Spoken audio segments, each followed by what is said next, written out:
Hello, Candace Goodman here. Today I'd like to give you a simple demonstration on how you can transform variables within the Microlab software. And we're going to start out by go ahead and loading some student data for our introductory gas laws experiment that we do.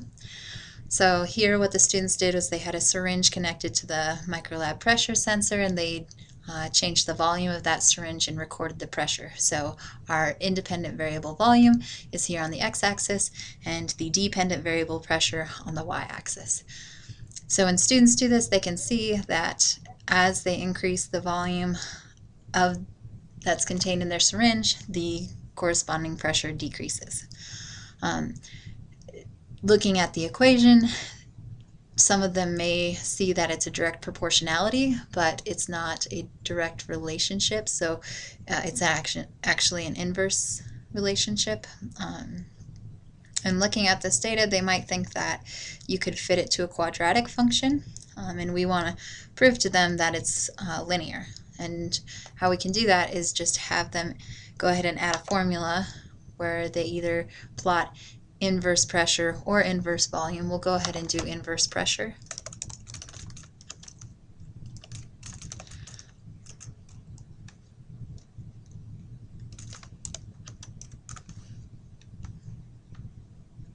And that's going to be equal to 1 over pressure.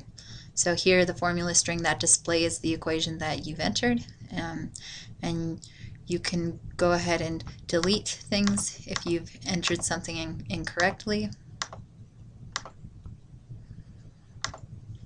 Once you have the formula in place, you can go ahead and drag and drop it into your other data source. So here you can see that looks like a beautiful straight line for inverse pressure.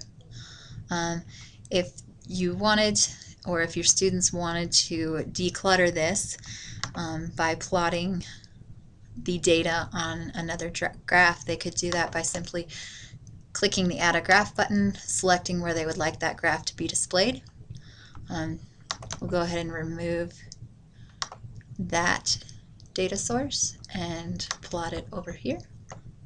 Inverse pressure versus volume. And then if they wanted to go ahead and analyze that data, they can add a curve fit in the analysis tools. They should also make sure to check the domain so that it's appropriate to what data is being displayed.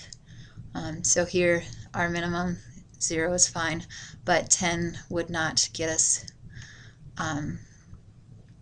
up to, it would not include all of the data, so they need to increase this value.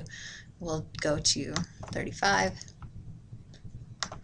And then you can see here's the data. They can fit it.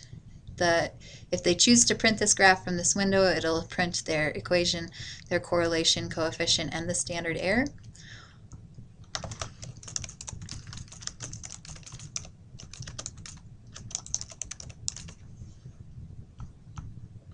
If they don't print it from there, it will display the curve fit in the graph on the main window, and the equation will be available over in the data sources variable window. Hope you guys found that helpful.